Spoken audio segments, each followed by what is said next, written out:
Huh? Why are you two here? I don't remember sending you an invitation, did I? This is my brother's housewarming party, so of course my mother and I are here. We don't need an invitation. We have every right to attend. Especially considering that we already spoke with him and everything about it. Oh, really? Well, just to remind you, this is also my house, okay? I really don't want uninvited guests just waltzing in here like they own the place. I mean, I was genuinely shocked when I saw you on the intercom screen. Regardless, my brother will welcome us warmly, so it's not really an issue, is it? There's nothing for you to worry about. Can we move past this now? What's with that tone of yours, acting all high and mighty like that? Let me tell you something. Even if Mike welcomes you with open arms, this house is not the kind of place for people like you, poor and unrefined. Excuse me? I'd like some clarification on what you mean by that. Just take a good look around. This house, this is what you'd call a mansion, right? It's not something you'll ever experience in your lifetime. Someone like you, who spends all day doing manual labor, wouldn't even dream of living in a place like this. Do you disagree? Whether this house is a mansion or not isn't the point. What matters is that this is my brother's home, so I have every reason to visit. I don't need to justify myself to you. Let me make something clear. Mike is an extraordinarily successful doctor. And then there's you. Compared to him, you're just a low-income, uneducated nobody. Honestly, with such a disparity between the two of you, it's as though the blood ties between you have been severed. What exactly are you trying to imply here? Are you saying something about our relationship as siblings? I'm saying that when there's this big a gap between siblings, it's only natural that the connection fades. In fact, I'd say the difference between Mike and you is so vast, it's like the two of you aren't even related anymore. I don't think it's up to you to decide something like that. Blood ties don't just vanish because you feel like they should. Oh, come on, don't take it so seriously. I was obviously joking, okay? It's just that people like you who live paycheck to paycheck don't seem to understand humor. Right. If you're done with your so-called humor, I'd like to go inside and see my brother now. Could you please let us in? Oh, fine. If you insist on being here, I won't stop you. Go ahead and come in. I'll unlock the door for you. Thank you. I appreciate it.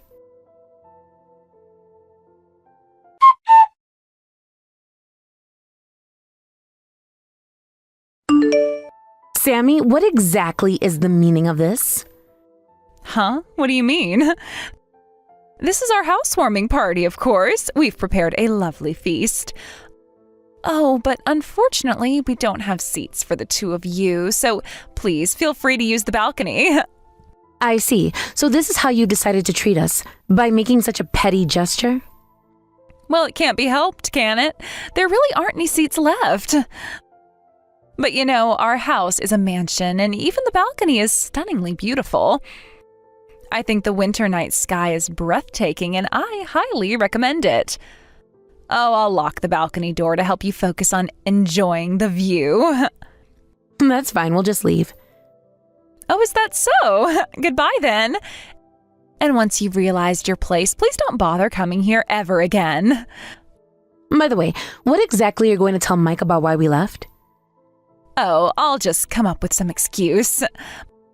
Mike is head over heels in love with me and trusts me completely, so no matter what nonsense you two might spout, he'll never believe a word of it. I have no intention of spouting anything. I'm sure to Mike, you're a wonderful wife. It's not really my concern. Don't try and act tough just because you're bitter about the situation. It's honestly so pathetic. But whatever, our house is far away from yours, so we're unlikely to ever cross paths again. Sorry for making you come all the way from the countryside for nothing. Oh, and make sure to tell that filthy, shabby-looking mother of yours the same. Excuse me? Don't tell me you didn't understand what I said. Tell your filthy, obviously poor-looking mother the same thing. Take that comment back right now, and I'll let it slide. Everything up until this point I'll forget about if you retract that statement. Huh? What on earth are you suddenly saying? Why are you acting all high and mighty? Apologize and take back what you said. That's all it will take to resolve this. Why on earth would I apologize? Are you stupid? If I apologized to someone as lowly as you, my very soul would rot away. So you're refusing to apologize? Got it. Well then, don't say I didn't warn you. What could someone as lowly as you possibly do to someone like me? Someone who's clearly a winner in life. And while we're at it, why are you even talking to me so casually?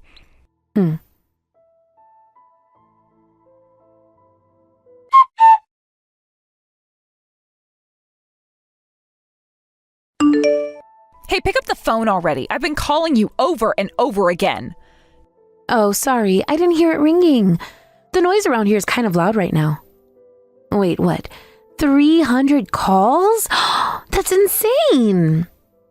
No, this is way beyond insane. This is your doing, isn't it? What exactly are you talking about? Don't play dumb. I'm talking about you smashing the front of the house with heavy machinery. I can see it plain as day from the balcony. And what's worse, you're using your phone while operating that thing? Well, when you put it that way, I guess you're right. All right then, I'll stop answering your calls. Wait, no, hold on. Okay, fine. Just stop with the heavy machinery already. And for the record, I'm sitting in the passenger seat right now. I'm not the one driving, so you can relax. Do you seriously think you can get away with something like this?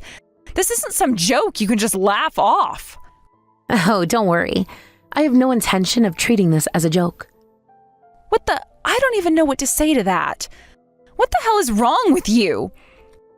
You know what? Forget it. Put your mother on the phone. I need to talk to her. You could at least call her mother-in-law since she's also your husband's mom. Why not just come here in person? You only have to step outside your house after all. Like I'd risk leaving the house when someone is outside smashing it up with heavy machinery. Who knows what you'd do next? And if you manage to talk to her, then what exactly do you plan to accomplish? At the very least, I'd get a reasonable conversation, unlike this madness. You're absolutely insane, driving straight into someone's property with a machine like that? So I'm the one who's insane, huh? Of course you are. How could anyone think otherwise? Wait a minute. That's it. I'm calling the police right now. Sure, go ahead. Call them all you want. Why are you so calm about this? If the police show up, you're definitely going to get arrested. And whoever's driving that machine will be too. If that's what you think, then why don't you go ahead and call them already? Oh, I bet you will. You're not going to get away with this, you criminals.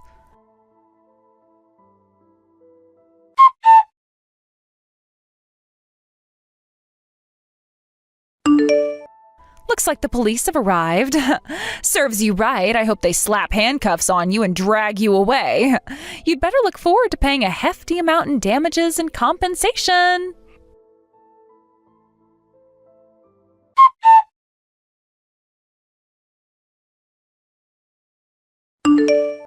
Don't worry, you don't have to be concerned about that. Huh? What? Who are you? I'm Mike's mother, which makes me your mother-in-law. I noticed messages from you on Bree's phone, so I decided to reply on her behalf. Oh, that's just perfect. It's better this way anyway, considering your daughter is about to be arrested by the police. Honestly, what kind of upbringing did you give her? She's completely out of her mind. As I said, there's no need to worry about her getting arrested. I'm currently explaining the situation to the police. What are you talking about? I mean that Bree won't be arrested, nor will she have to pay you any compensation or damages. That's all. What are you even saying right now? Are both of you insane? Honestly, I pity you two. Is this what happens when you're so poor you lose your mind? Wait, does that mean you're still in front of my house? Yes, actually I was the one driving the heavy machinery earlier. What? So you're the one responsible? I knew it. Both of you are completely insane. You know what? I'll report you to the police too. I'll call them right now. Before you do that, have you spoken to Mike yet? Of course not. Mike isn't even home right now. He left right after we ate the dinner I had prepared for our housewarming celebration. I have no idea where he went. Mike is here with us right now. What? Wait a minute. He is? And hold on, Why are the police leaving now?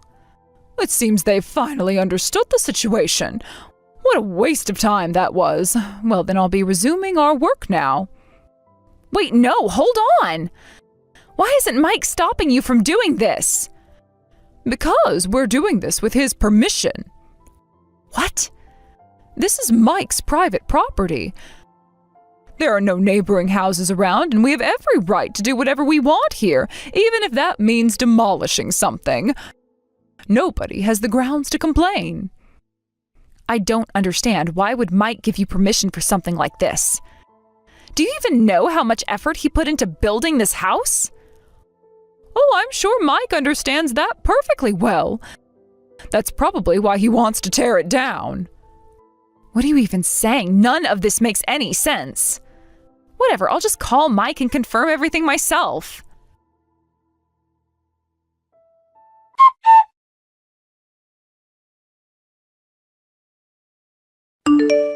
What's going on? Why is Mike so angry at me? Why is he attacking me instead of the people who are trying to destroy the house he built? Well, I'd guess it's because he found out you insulted someone who means a lot to him. It's probably a big deal for him. What? No way, that's impossible. He has no way of knowing that. He trusts me completely. He believes in me. Trusting you, huh? Well, if I were to show him these messages we've been exchanging, I think it'd be pretty clear to him what's been going on. No, you can't use this as evidence. This could easily be fabricated. Anyone can fake these things. These images and screenshots are worthless. So what you're saying is you're admitting to insulting us? You're acknowledging that you've been insulting us this whole time? Yes, absolutely. You deserve it. You're the kind of people who should be insulted. You're the ones in the wrong, so don't try to blame me for this. Did you forget? I'm here with Mike right now. I'm sitting right next to him having this conversation with you. Oh, no. And do you think Mike wouldn't believe what he's seeing right now? I'm here with him, showing him exactly what's been said. It's happening in real time, so there's no room for faking anything. Wait, no, this isn't what it looks like. Mike, please, it's not like this. Just listen to me. I'm sorry, but convincing Mike wasn't exactly easy for us either. He trusted you completely, and he was blind to the truth. You played him like a fiddle, didn't you? You've managed to pretend to be someone you're not, and now we see the real you. So what are you going to do now? You've already destroyed the gate. Are you just going to keep going with this insane plan to take down my house? Oh no, it's not just the gate. We're going to tear the whole house down. And you know what? Mike's okay with it. He agreed to it. What? Wait, what? No way. Are you serious? Bree was actually the one who suggested we leave it up to Mike, but I just couldn't stand by. I couldn't let Mike stay with someone like you, someone who pretends to care about him while secretly insulting his family. Behind his back, you've been talking down on everyone, and I couldn't let that slide. What are you saying? How could you let this happen? Why are you doing this? You're the one who's been lying to Mike. I'll prove it to him. He'll never believe what you're saying. Don't worry, I recorded everything. All your insults, I've got it all on tape. You won't get away with this. You recorded me? No, you can't be serious.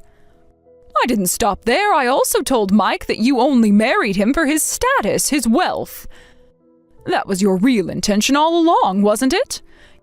You wanted to climb the social ladder by being with him, and now it's all out in the open. No, that's not true. You can't prove that. You don't have any proof. I love Mike for who he is, I swear. Really? You're still going with that? Then what about David? That young guy, what's your excuse for that? Wait, what are you talking about? Who's David? Do you really think I didn't know about your affair? I've been keeping an eye on you for a while now. It didn't take much to figure out. But here's the thing, you've actually made it easier for me. Your affair helped us prove everything to Mike, so thanks for that. How could you possibly know about that? How did you find out? This isn't possible. Trust me, it's all been documented, and once we've brought this to Mike's attention, he realized everything. That's why he agreed to destroy this house. It's tainted now. It's been ruined by everything you've done. You have no say in it anymore. Wait, you can't be serious. You're going to tear down a brand new house just like that? This is crazy. Mike's lost his mind, hasn't he? All three of you are just insane. You know, it's not as simple as that. Mike trusted you more than anyone, so when that trust was broken, it hurt him deeply. And that hurt is why he decided to do this. But this is insane. There has to be another way. You don't have to destroy everything over a lie. I wish there'd been another way, but the reality is you've hurt him in ways that can't be ignored. You've shown him who you really are, and that's something he can't pretend didn't happen.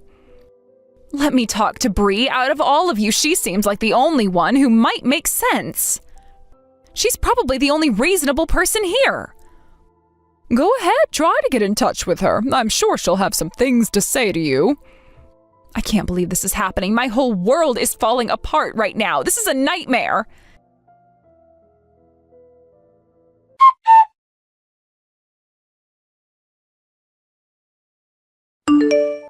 Hey, Bree, Oh? It's rare for you to call me by name. What's going on? Well, after hearing so many things, I figured talking to you would be the best option. You're just doing whatever Mike and your mother tell you, right? It's clear that they control you, and it's not like you're doing anything outside of that. No, it was me who arranged for the heavy machinery, and it was me who said we should destroy the house. Mike has money, and he doesn't even want to look at this house anymore. He's finally come around to my way of thinking, so it's not just them pushing me. I didn't wait for anyone's permission. I took it into my hands and made sure we get the job done. I see. So you're just as crazy as everyone else. Fine, let me talk to Mike then. He's not answering his phone. Maybe I can get him to listen to me and calm down. He's been avoiding me, and this whole situation is escalating way too far. Mike isn't in a state to talk right now. Honestly, it's not going to help to talk to him. He's not the one calling the shots here. So he's still in shock, huh? He must be devastated after everything that happened with me. I get it. It's obvious from how he reacted before. I didn't think it would come to this, but now I see how deeply this has affected him. No, actually.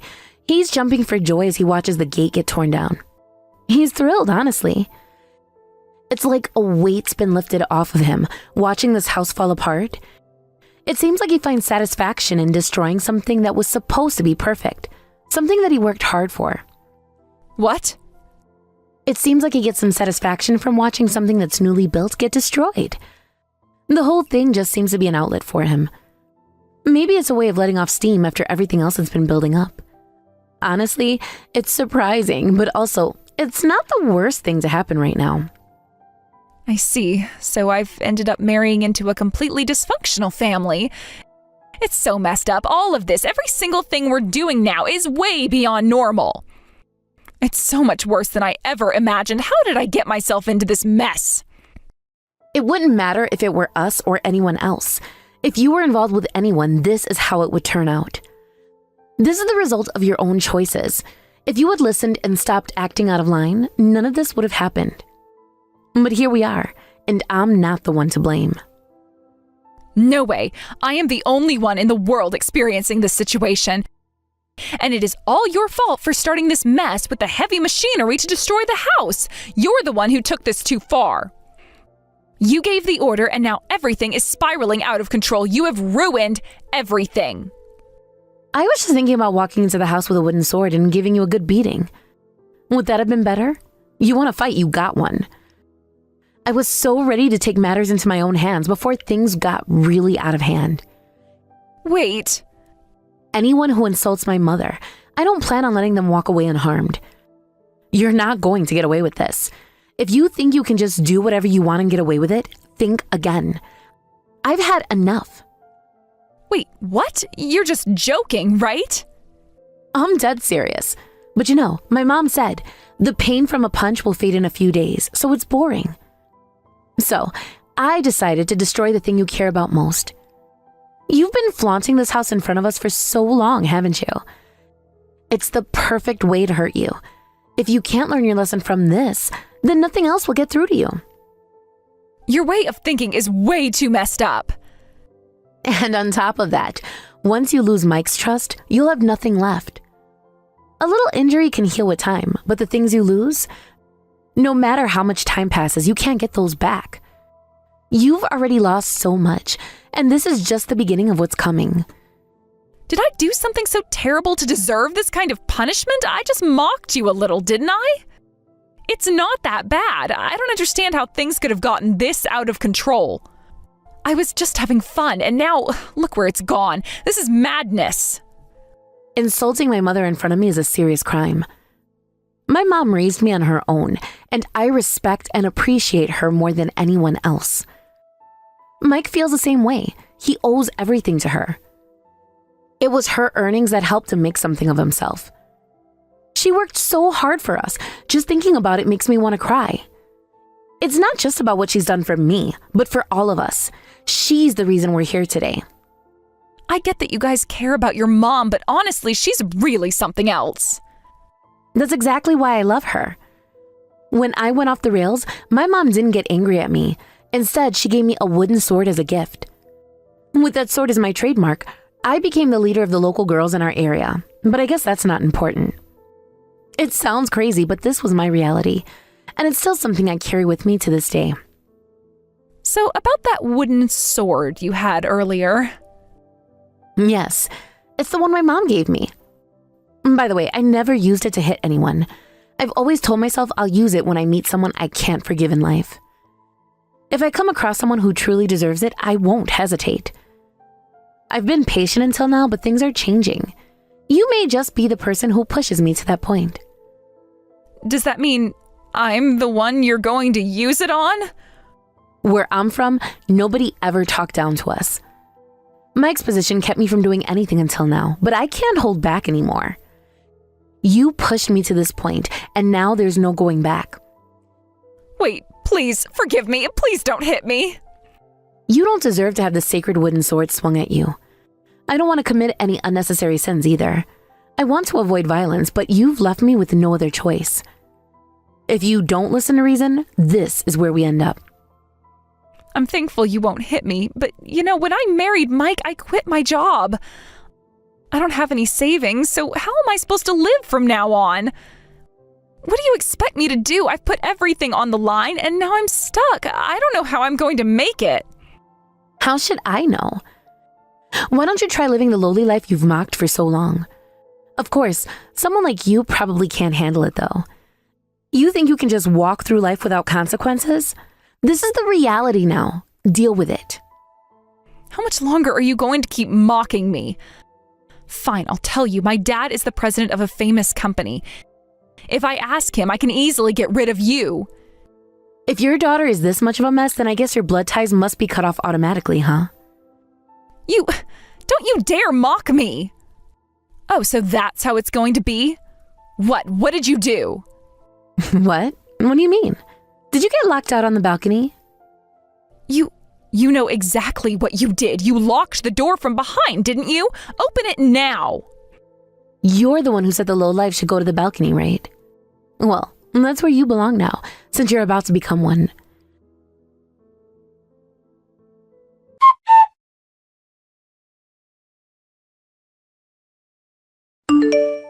I never thought you would actually destroy it. I didn't intend to actually tear the house apart either. I only meant it as a threat, but Mike seemed to get some kind of satisfaction from watching the house crumble. That's kind of terrifying, though. Well, I suppose he was probably trying to settle the memories of that damn woman, right?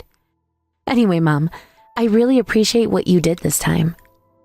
Why? I had a great time. It was nice to see you in your wild, reckless state again after so long. Well, you know, as a mother, you're supposed to stop your daughter when she's out of control. I trust you. Sammy, too. She was out on the balcony in no time, wasn't she? Well, it wasn't exactly instant, you know. After all, if anything went wrong, it could cost us. Right, and you haven't even used that wooden sword yet. You know, you're really a kind-hearted person, so I'm not worried about you. I still think that's a bit of a stretch. I'm pretty dangerous, you know. A lot like you, actually. No, you're normal. Mike seemed a little off, though, but he'll be fine. More importantly, what about you? How are things on your end? What do you mean? Are you talking about the marriage stuff? I've been in relationships too, you know. Oh, I see. But if you introduce some good-for-nothing guy, I'll make sure to cut him down with that wooden sword of mine, so you better be ready for that.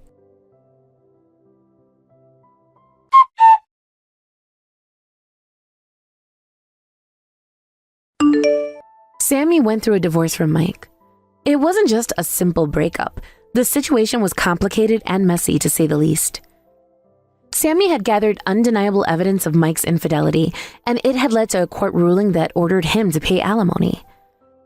She had everything lined up, the proof, the legal counsel, and a sense of vindication. However, the reality of her own situation was far from ideal.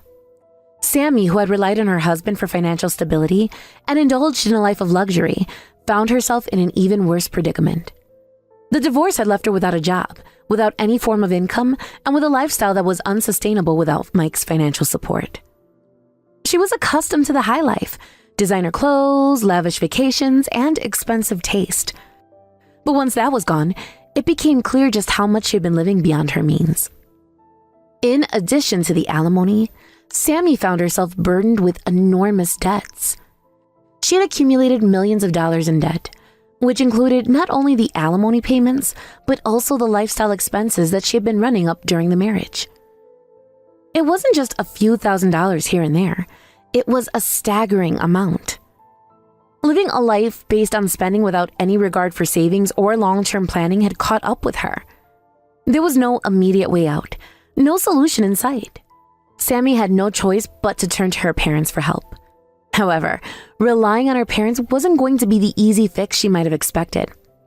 Her father was the president of a well-known, successful corporation, and he was a man who was known for his strict demeanor and high expectations. He had always pushed Sammy to be independent, to work hard, and to create a life for herself that didn't rely on others. But despite his success, despite his wealth, Sammy had always relied on her relationships, particularly her marriage, for security. Now that foundation had been shattered, and Sammy was forced to face the consequences of her actions. When her father learned about her situation, he was devastated. He didn't have the compassion that Sammy might have expected.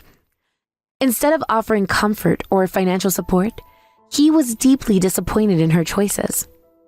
Her father was the kind of man who held his family to high standards, and he was someone who had always prided himself on building a life of integrity and respect. Sammy's behavior, her recklessness, her failure to take responsibility for her financial decisions was a direct contradiction to everything her father stood for. It wasn't just that Sammy had made a mistake, it was that she had made a series of choices that were careless and self-indulgent. Her father's anger was not just at her actions, but at the fact that she had taken for granted the privileges she had been given and failed to see the value of hard work and responsibility. Sammy's fall from grace was swift and brutal. She lost the financial support of her husband and now her father. The one person who could have helped her in this difficult time was just as disappointed as Mike. There was no safety net for her anymore, no one to pick up the pieces. It seems that, with no other options left, Sammy disappeared from the public eye. No one really knew where she went or what she was doing. She had been so high on the social ladder, so deeply embedded in her circle of wealth and influence. But now she had become a shadow. It's impossible to know exactly what she's going through. Is she living in hiding, hoping that her past will disappear? Or is she trying to rebuild, starting from nothing? The questions linger, but answers seem elusive. The most intriguing thing about Sammy's situation is how she must feel now. Having once looked down on others, believing herself to be above the struggles of the average person, how does it feel to be at the bottom? How does it feel to be powerless, to have to rely on others when once she had been the one people relied on? There was a time when she would never have imagined that she would be the one asking for help, the one facing financial ruin. She had lived a life that many people would envy, luxurious homes, expensive vacations, designer everything, but now that life had crumbled. It's hard not to wonder how she reflects on all of this. Does she regret her actions? Does she see the consequences of her choices and feel remorse? Or does she feel justified in some way, blaming others for her downfall instead of taking responsibility for her own decisions? It's unclear, but what is certain is that her world had been turned upside down. Mike, on the other hand, has taken a completely different approach after the divorce. Unlike Sammy, who fell into despair and financial ruin, Mike has begun to rebuild his life in a way that feels healthier and more balanced. He sold the land that he and Sammy had once dreamed of using to build their perfect home, a mansion that would reflect their wealth and status. But after the divorce, Mike realized that none of that mattered. The grand house, the expensive cars, the lifestyle of luxury, none of it had brought him true happiness. In fact, once he separated from Sammy, he realized that he didn't want any of those things anymore. They had been a reflection of his relationship with Sammy, a relationship that had been driven more by appearances and materialism than by genuine love or fulfillment. Now, Mike lives alone in a modest apartment. It's not much, but it's enough.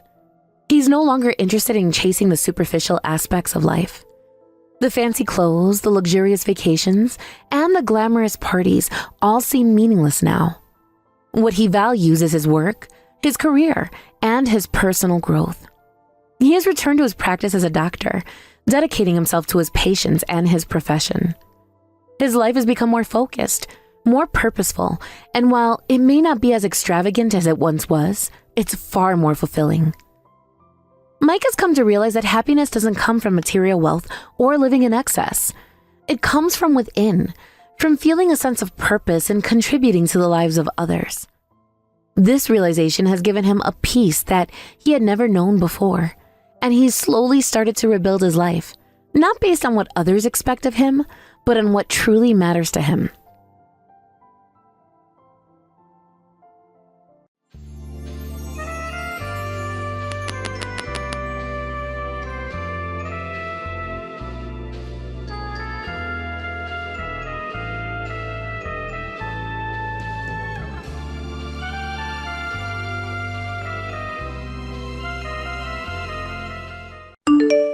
Everly, where have you run off to? Mom and Dad have both been telling me that you're ignoring all their calls and texts. Did you forget what day today is, Everly? Hey! Come on now, it's not time for you to sit around and mess with me right now. Shut up! Do you have any idea what time it is? I want to sleep in some more.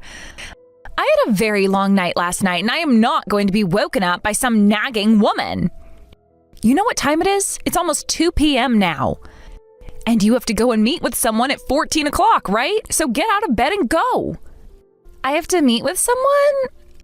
Oh, now that you mention it, I do remember something about meeting with someone. What do you mean you only just now remember something? What are you saying, Everly?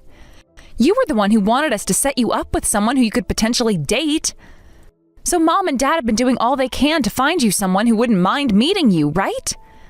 I was just on my way back home from my friend's wedding at the time and told everyone that I wanted to get married myself, that's all. And you're planning on getting married as well now too, so I just didn't want to be left out, that's it.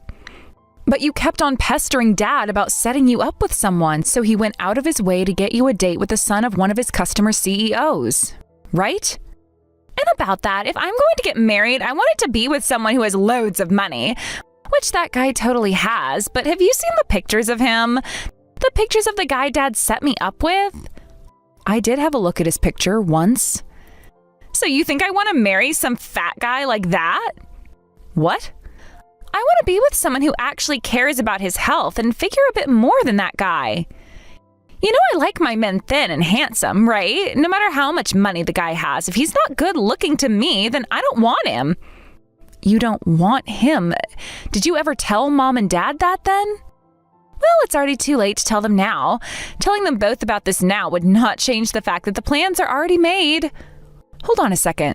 So you're not actually planning on going out to meet that guy today? That's right. And it's not like I want anything to do with him, and if I go there and he develops feelings for me, that'll be a huge pain in my neck. What are you talking about? You were the one asking over and over again to have mom and dad set you up with someone. And now that they have a guy ready for you and everything, you're not going to tell them you don't want to see him anymore? No way, that's okay, Everly. You should really tell mom and dad about this right now. I mean, this has to do with one of dad's customer's sons. You understand that, right? All right, if I really have to go out and meet this guy, then why don't you go in my place and meet with him? I'm not playing around with this right now. I happen to be engaged now, right? There's no way I'm going to go out and see another man who isn't my fiancé. It'll be fine. I happen to have your fiancé in my pocket anyway. What the heck is that supposed to mean? I might not want to go and meet with that chubby guy, but that hasn't changed the fact that I want to get married. So I've made sure that I'll be the one getting married to your fiancé. What did you just say? That time you brought him over to meet your family, I've always thought he was really cute. I was always fine with the thought of having a good-looking brother-in-law would be nice, but I also thought his beauty would be wasted on you of all people. So I went and convinced him to give up on you and instead come and marry me. Without me ever noticing. But as far as I'm aware, my fiancé has never said anything to me yet about wanting to marry you now. Well, I was planning on moving in together today. The idea was when I started having all my things moved into that room with you guys, then you'd be able to pick up on what was happening between your fiancé and I. Huh? It would have been a pain for us if you found out about all this right before we set up the plans, right? So that's why the plan is to have you moved out of that apartment and then I'll move in with him. Are you kidding me? I never heard anything about this from either of you, though. Well, that's why I told you it was being kept a secret between us. We wanted to make sure you wouldn't do anything about it until after I was already there with him. Have you guys really been talking about all of this behind my back this whole time? Yep. And that's why it is totally okay for you to go out and meet that guy Dad set up for me, since you no longer have a partner yourself. If anything, I'm being a really nice little sister by letting you go out with the man I was supposed to see today, right after you lost your fiancé. Right? How the hell are you even remotely close to a nice little sister? You not only are asking me to go out with this man you cried from mom and dad to set you up with, but you're asking me that after telling me you've been going out with my fiancé this whole time and plan to live with him now. Don't get so mad about it. I'm going to make sure to become an amazing wife in your place for your fiancé, all right? Now you can go and be happy with that fat loser in my place. It'll be totally fine. He's like a perfect match for someone like you. So now that I've told you about everything, let's both have a wonderful time with our partners. You hold it right there, Everly. I am not done with you yet, especially after what you've just said to me.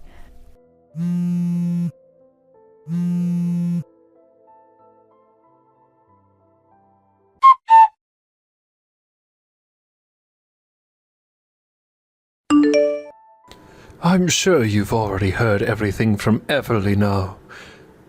But it's just like she said, so you and I are no longer engaged, Audrey. What the hell is going on here, Evan? Do you have any idea what you both are doing right now? I had no choice, alright. I've started to realize that she is a lot better for me than you are. And now, I'm in love with her. So when you proposed to me and said that you loved me, it was a lie? The moment I saw that you had a younger and far cuter little sister, I thought it would be best to get closer to her.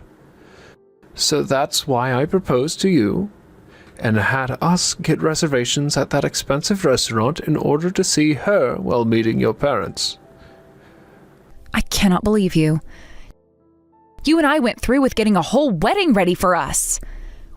We've already handed out all the invitations and everything, so what the hell are we going to do about that? I'd like for you to tell all those that you invited that the wedding is cancelled. I will talk with those that I went ahead and invited to the wedding. And as a way of showing that I'm sorry, I'll pay for our wedding to be cancelled. You're acting like you're being so kind to me for doing that. What makes you think any of this is even remotely okay? I told you I had no other choice. I was asked to be your sister's boyfriend by her. She was the one that asked you? Everly? She had told me about how your family had been trying to get her set up with a man to marry, but he's not her type. After she showed me the picture of him, I totally agreed with her that he's an absolute cow. I could see that she was never going to find the man for herself, and then at one point, while talking to me, she asked me out. And when something like that happens, you being the man who is already in a relationship, say no to her. I don't think you understand how hard it is for me to say no to the one girl that I've been wanting to be with the most. Do you have any idea why she was looking for a man in the first place? Because she said that she only wants to get married because I was planning to, and so have all of her friends. Do you really think she's being serious with you right now? Oh, you think I'm going to fall for something like that? I'm sure she was getting jealous of everyone else, but that doesn't mean her love for me is fake. I get that all of this is hard for you since you just found out that I've dumped you for her, but don't start trying to get me all worried about the relationship I've been having with her. Everly is a whole lot more cute than you, Audrey, and that's why I've left you. Now leave my love with her alone. I'm done with this. I cannot figure out exactly what drove you all to do that, and I don't even want to anymore. I thought you were a better man than that, but I guess I was completely wrong. You actually went ahead and cheated on me while we've been engaged. Well, if I'm such a terrible man, then after today, don't you ever come around Everly or I. I'm so sorry for doing this to you, but there was nothing that could be done about it. I know now that the reason for us having to call off our marriage is due to you cheating on me, so I'm going to get a settlement. Once I've gotten the money from you that I deserve, that'll be the end of me ever being around you. I'll make sure that I never even have to believe that either of you exist anymore. You're getting a settlement from me? So you have been wanting my money? I want for the both of you to see that what you've done is completely wrong, and that's why I'll be getting a settlement from you. Go right ahead then. I've looked it up, and the amount you could even get from me for doing something like this is barely anything. That's right, it's barely anything. But this isn't about me wanting money from you, but rather teach you both lessons. Well then, I'll be sending you the amount you ask for later. Just make sure you read all the paperwork over that I send you so that there are no mistakes. I'll be sending you those papers later. But from what I've heard is that you're going to be moving, so I can't mail anything to you yet. We're not going to be moving for another year out of this apartment. So just send me the papers, and we'll see if they bring them here still. I'm sure they will. Well, then I'll go ahead and do that. I never thought that this would be how our relationship would ever end. But I guess it's all better to happen now than later on for me. I'm sorry that our love life of being engaged to one another was so short-lived, and that we never got to get married. But I'm going to be much happier with your sister, so you can be glad about that. I hope you're just as happy with whatever man comes across you next.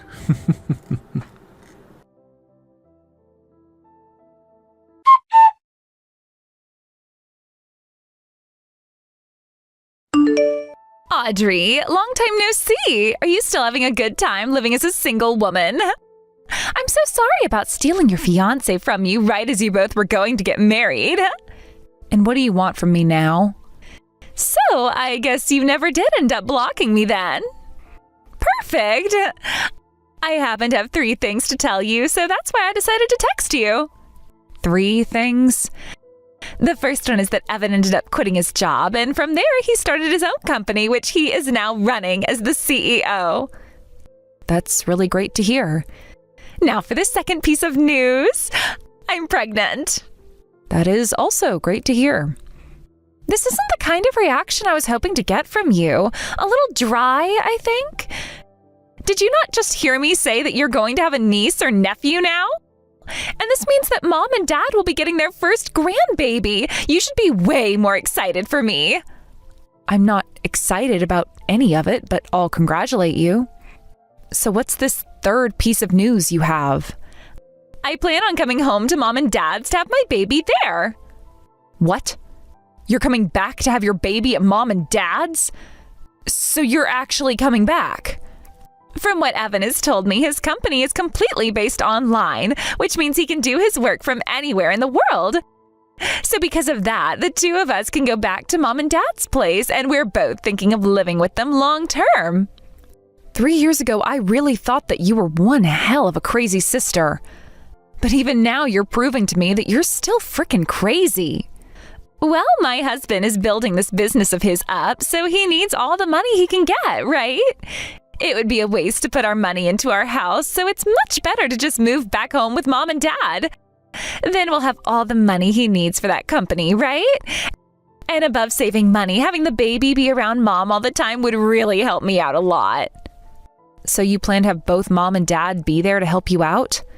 Well, yeah, I'm giving them their first grandbaby after all. And the both of them have always spoiled me with anything I want, and this time I want to be home with them. So you really never came around to realizing just how much trouble you caused for all of us by running away with Evan?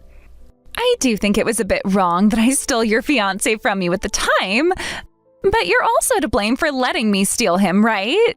So since you were in the wrong as well, do you mind leaving that house and letting my husband and I move into it with Mom and Dad? Excuse me? I'm pretty sure you're still living there with those two, feeding off all their money, right? After having your fiancé stolen from you, you've continued to be single. I plan on coming back to Mom and Dad and making them happy with their first grandbaby, so the frickin' obstacle of a loser needs to get out of there. We had that old house demolished, okay? What? What do you mean their house was demolished? I'm saying that the house has been destroyed and the land sold. Right now, there is no house on that plot of land. Wait a second, what the heck? I never heard anything about that happening.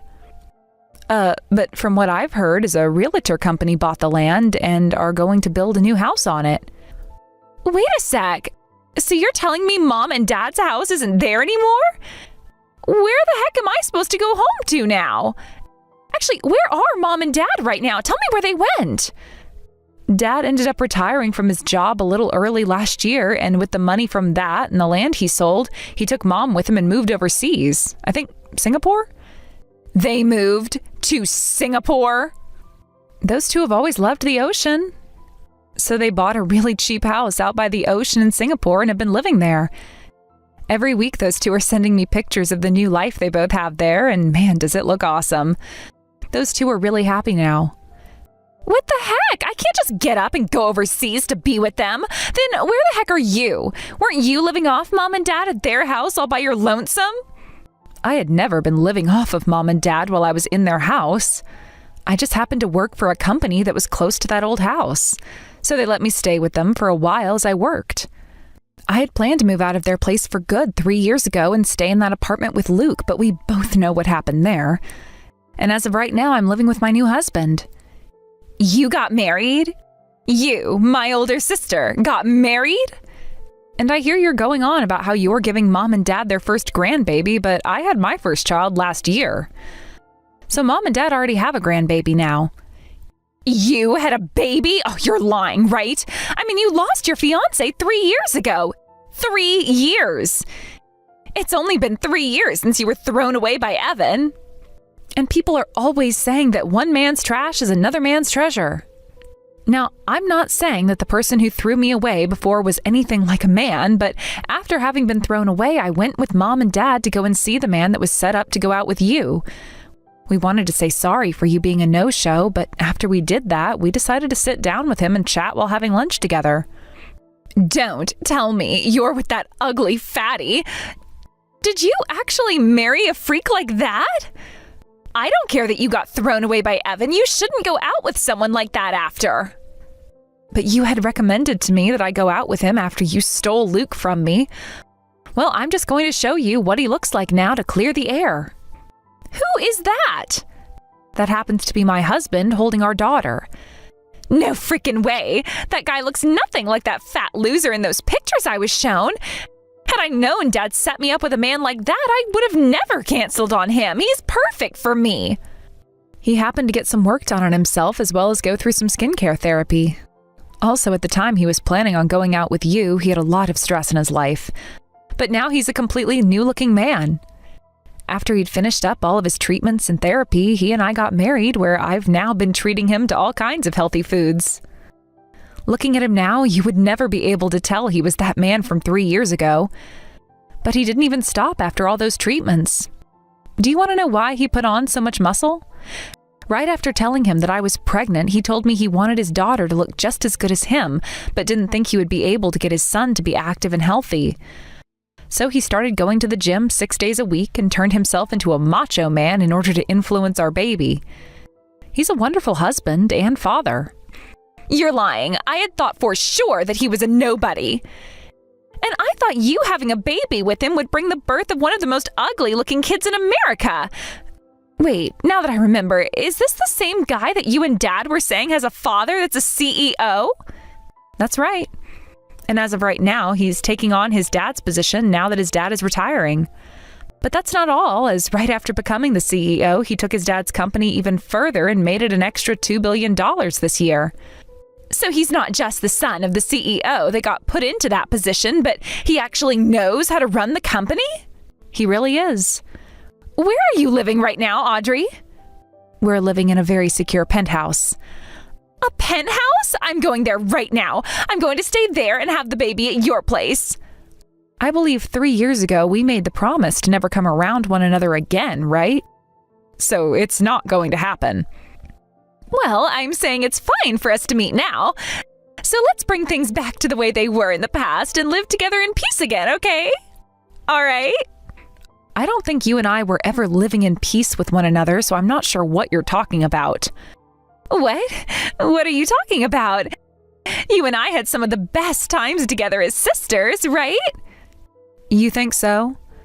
Even though you would always get away with doing whatever you wanted and then force me to take over for all your responsibilities? Even though you would always take my things away from me without asking and then say that I lost them?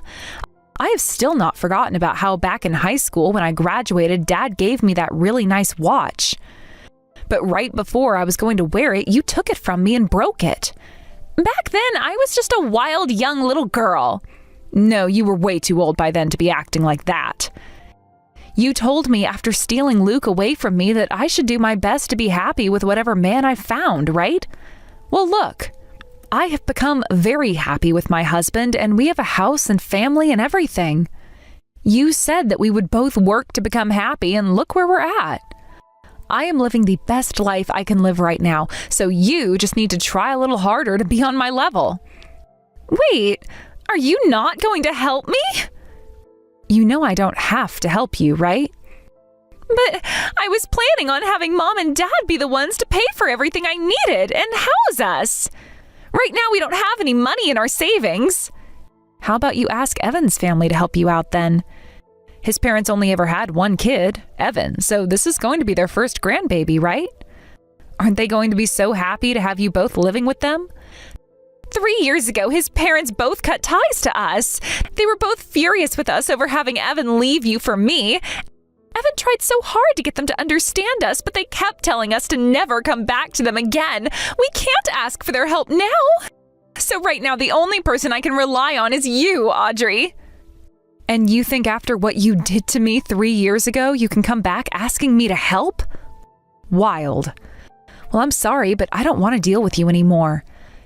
Now, I'll be praying that you and your husband can make a decent enough family for your soon-to-becoming baby. Goodbye forever. No way, right? You're really planning on throwing me away like this?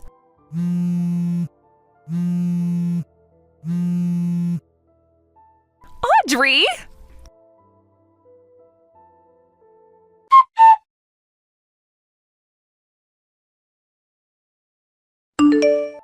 Please, Audrey.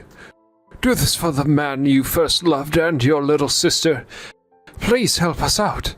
If you don't do anything to help us, then myself and your little sister are going to be left for the streets with nothing we can do. You're living in a penthouse now, right? I hear you got married to a man with lots of money, of course. I'm sure you can give us one room in there where we can just stay. This is strange. I could have sworn somebody had told me 3 years ago that they were throwing me away for my more cute and better little sister. Who could that have been again, that told me to never talk to them again? I know that I really messed up after what happened back then, so let's just let go of all of that then. I believe it's me that gets to choose what we just let go and what we hold on to. You have no say in any of that. Not bothering to help your family out, nor even daring to help your little sister. You are one cold witch, aren't you? I could sue you for this. I've already gotten a settlement from the both of you for cheating on me, and I also have the evidence of what happened then, as well as audio recordings from when I had you talk to my lawyer. I'm not really sure what you plan to sue me for, but I am sure the judge won't be having any of it from you. So are you sure you want to try me? Hey, come on now, Audrey. It takes a lot of money to get a company up and running.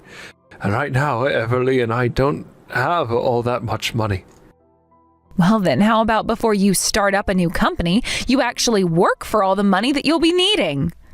Isn't it pretty obvious that you're going to need to pay for your living expenses while you're building a company? Now, listen here. I have chosen to never talk to either one of you guys again, all right? So I'm going to block the two of you now. You will not. My parents are both living overseas now in Singapore. And as for the penthouse we're living in, it is very secure and managed by a private security company. I'm thinking it won't be all too easy for either one of you to get to us. So if you're planning to be a couple of pests for me, then I'll be more than happy to take you both to court and sue. Please remember that very well. Let's just both calm down and talk this out in person.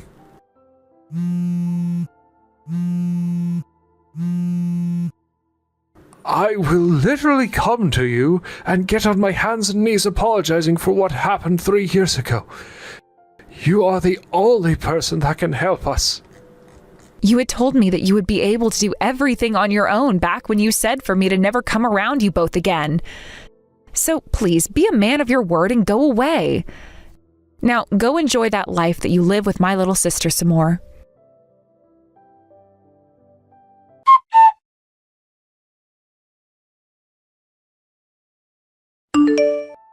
After everything that had happened, I was finally at peace with one decision. I blocked their numbers, both of them.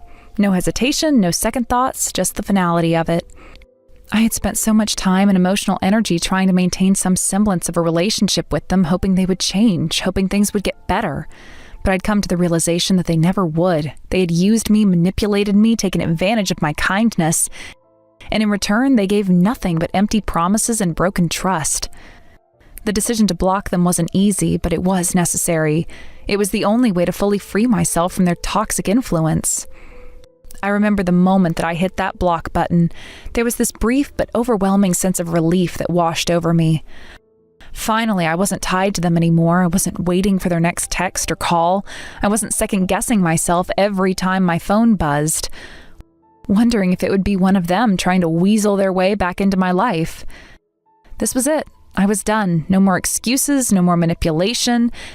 They were out of my life for good. It felt liberating, almost like a weight had been lifted off my shoulders. But as I learned the hard way, the universe has a way of throwing curveballs, especially when you least expect it. I wasn't naive enough to think that my blocking them would keep them from trying again.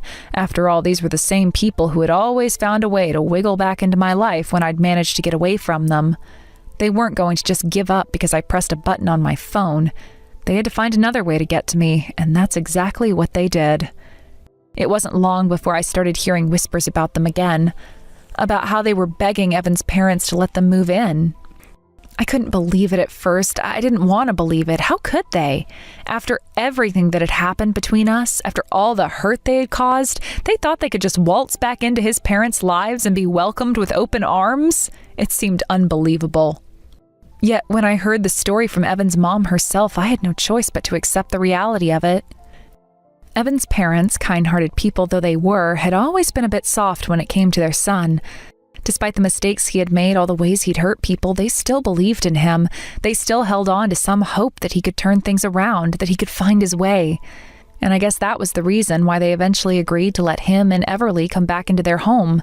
They had always been willing to give second chances, but this was something different. This was a desperate plea, not just from Evan, but from both of them, to be allowed back into the fold.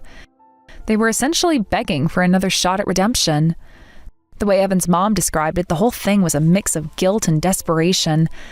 I could imagine the scene, Evan and Everly standing in front of his parents, their heads hung low, their voices full of regret.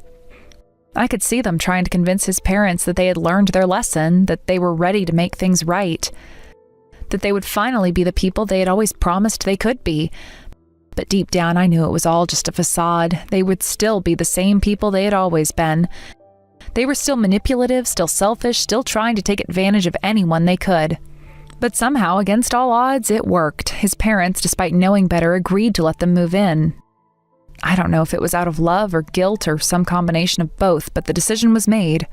They opened their home to them. However, there was one condition that Evan and Everly had to accept. They would have to pay their way. No more living for free, no more relying on the kindness of others without any responsibility in return. If they wanted to stay there, they would have to contribute, pay rent, cover their share of the household expenses, and act like adults. In a way, it was a good thing. It was the reality check they needed. They had always lived their lives in a bubble, expecting the world to provide for them, expecting others to take care of them without any effort on their part. But now they would have to face the consequences of their actions. They would have to pay for their mistakes. And as hard as that was to swallow, I couldn't help but feel a small sense of satisfaction. At least they weren't getting everything handed to them on a silver platter anymore. They had to earn their keep, just like everyone else. But I couldn't help but wonder, would this really be enough to change them? Would the reality of paying rent and living under someone else's roof finally get through to them? Or would it just be another phase in their lives, another chapter where they played the part of the reformed individuals only to slip back into their old ways once they had what they needed? I couldn't say for sure, but I had my doubts. As for Evan, it didn't take long for him to realize that his dreams of starting his own business weren't going to come to fruition. He had tried tirelessly to get his company off the ground. He had spent months working late nights, investing his savings, and trying to find investors who would believe in his idea. But despite his best efforts, his company just wouldn't take off. The market didn't respond the way he had hoped, and no matter how hard he pushed, the business seemed to crumble around him. Every failure chipped away at his confidence until finally he reached a breaking point. He realized that he couldn't keep going, that his dream of entrepreneurship wasn't going to happen, not with his current resources, not with the skills he had. So he gave up, just like that. The idea that he could build something on his own, something that would provide him with the independence and success he craved, was no longer a realistic goal. Instead, he shifted his focus. He started looking for a regular job again, the kind of job that provided a steady paycheck, the kind that allowed him to pay the bills and not worry about the next big break. He was no longer chasing a dream, he was just trying to survive. Everly, on the other hand, didn't have the same lofty ambitions. She never cared much about starting a business or building something from scratch. For her, the goal was simpler: just get by. So she found herself working at a local supermarket just a short walk from Evan's parents' house. It wasn't glamorous, and it wasn't what she had envisioned for her life, but it was something. It was a job. It paid the bills. And for now, that was enough. It was a small victory, one she could cling to when things got tough. I know it sounds like I should have been relieved to hear all this. After everything they had put me through, it should have been comforting to know they weren't living the high life anymore, that they were facing reality just like everyone else. But if I'm being honest, it wasn't that simple. I had spent so much time and energy trying to get away from them, trying to move on, and yet here I was, still hearing about their lives, still caring about what happened to them. It was like a part of me couldn't fully sever the connection, couldn't completely erase them from my thoughts. Even though they weren't in my life anymore, they still occupied a small part of it. It didn't help that Evan's mom and I stayed in touch. I never thought we'd remain friends after everything that had happened, but life has a funny way of surprising you. Despite everything, we had managed to stay on good terms. We would grab coffee together occasionally, and she would fill me in on what was going on with Evan and Everly. She never meant to, I'm sure, but whenever she had news, she couldn't help but share it. It wasn't like I asked to hear about them, it just came up naturally in conversation. And even though I'd sworn to myself that I would never let them back into my life, I found myself listening. Part of me wanted to know what was happening with them. Part of me still cared. So I'd sit with her, sipping my coffee, and listen to the updates. I'd hear about how Evan was trying to find a stable job, how Everly was adjusting to her new routine at the supermarket. I'd hear about the little things, their struggles, their small victories. It wasn't exactly the life I had hoped for them, but in some strange way, I almost found comfort in it. It was a reminder that sometimes things don't go as planned. Sometimes the dreams you chase don't come true, and you end up back where you started, just trying to get by. It wasn't what I wanted for them, but it was what they deserved. They had built their own path, and now they had to walk it, for better or for worse. I had done my best to support them, to believe in them when no one else would, but now it was their turn to figure it out, and I hoped they did, though part of me didn't expect them to. And so life continued. Evan and Everly were no longer a part of my daily existence, but their presence still lingered like a shadow in the corner of my mind. I would always wonder if they would ever change, if they would ever learn from their mistakes. But for now, I had to let them go. After all, I had my own life to live. I had my own future to focus on.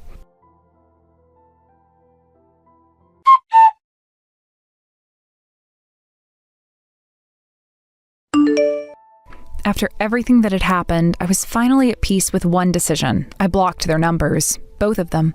No hesitation, no second thoughts, just the finality of it. I had spent so much time and emotional energy trying to maintain some semblance of a relationship with them, hoping they would change, hoping things would get better. But I'd come to the realization that they never would. They had used me, manipulated me, taken advantage of my kindness. And in return, they gave nothing but empty promises and broken trust. The decision to block them wasn't easy, but it was necessary. It was the only way to fully free myself from their toxic influence. I remember the moment that I hit that block button. There was this brief but overwhelming sense of relief that washed over me. Finally, I wasn't tied to them anymore. I wasn't waiting for their next text or call. I wasn't second-guessing myself every time my phone buzzed, wondering if it would be one of them trying to weasel their way back into my life. This was it. I was done. No more excuses, no more manipulation. They were out of my life for good. It felt liberating, almost like a weight had been lifted off my shoulders. But as I learned the hard way, the universe has a way of throwing curveballs, especially when you least expect it. I wasn't naive enough to think that my blocking them would keep them from trying again. After all, these were the same people who had always found a way to wiggle back into my life when I'd managed to get away from them. They weren't going to just give up because I pressed a button on my phone. They had to find another way to get to me, and that's exactly what they did. It wasn't long before I started hearing whispers about them again, about how they were begging Evan's parents to let them move in. I couldn't believe it at first. I didn't want to believe it. How could they? After everything that had happened between us, after all the hurt they had caused, they thought they could just waltz back into his parents' lives and be welcomed with open arms? It seemed unbelievable. Yet when I heard the story from Evan's mom herself, I had no choice but to accept the reality of it. Evan's parents, kind-hearted people though they were, had always been a bit soft when it came to their son. Despite the mistakes he had made, all the ways he'd hurt people, they still believed in him. They still held on to some hope that he could turn things around, that he could find his way. And I guess that was the reason why they eventually agreed to let him and Everly come back into their home. They had always been willing to give second chances, but this was something different. This was a desperate plea, not just from Evan, but from both of them, to be allowed back into the fold. They were essentially begging for another shot at redemption. The way Evan's mom described it, the whole thing was a mix of guilt and desperation. I could imagine the scene, Evan and Everly standing in front of his parents, their heads hung low, their voices full of regret. I could see them trying to convince his parents that they had learned their lesson, that they were ready to make things right, that they would finally be the people they had always promised they could be. But deep down, I knew it was all just a facade. They would still be the same people they had always been.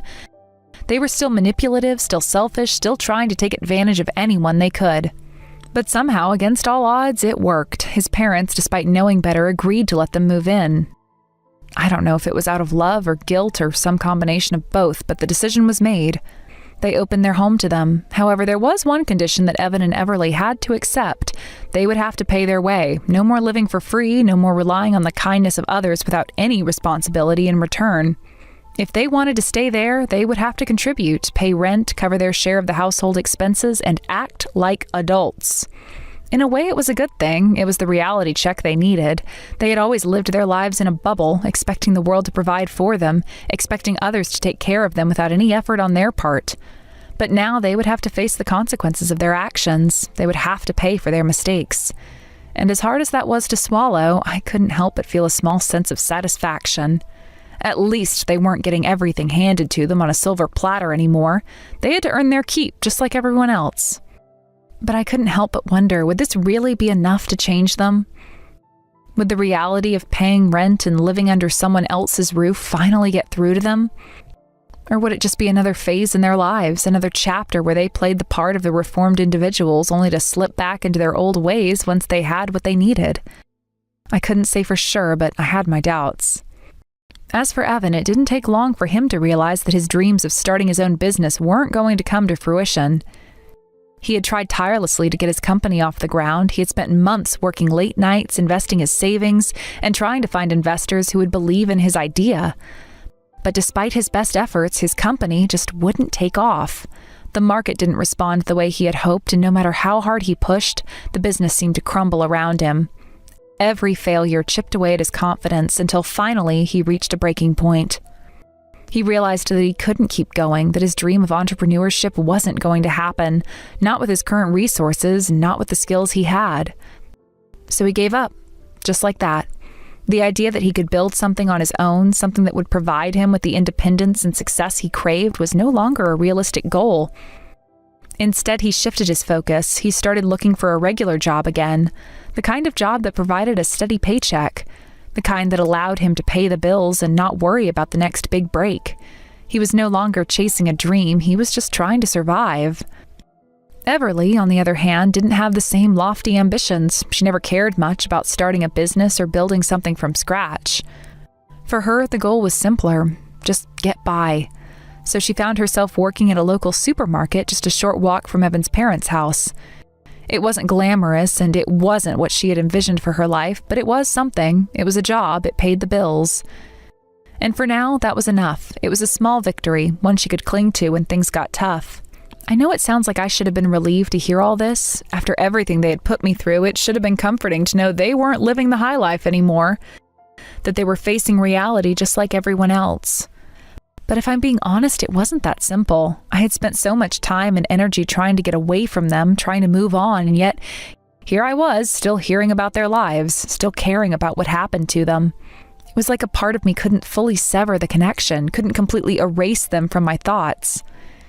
Even though they weren't in my life anymore, they still occupied a small part of it. It didn't help that Evan's mom and I stayed in touch. I never thought we'd remain friends after everything that had happened, but life has a funny way of surprising you. Despite everything, we had managed to stay on good terms. We would grab coffee together occasionally, and she would fill me in on what was going on with Evan and Everly. She never meant to, I'm sure, but whenever she had news, she couldn't help but share it. It wasn't like I asked to hear about them, it just came up naturally in conversation. And even though I'd sworn to myself that I would never let them back into my life, I found myself listening. Part of me wanted to know what was happening with them. Part of me still cared.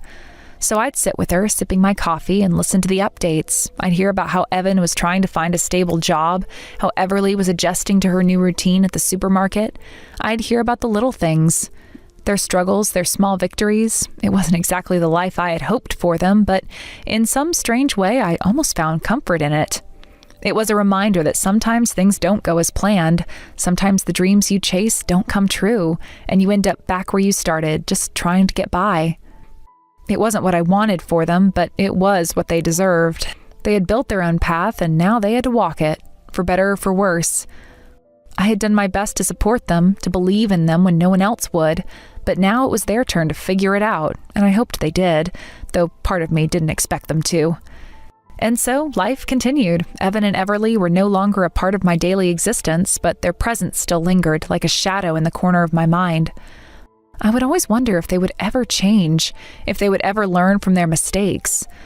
But for now, I had to let them go. After all, I had my own life to live. I had my own future to focus on,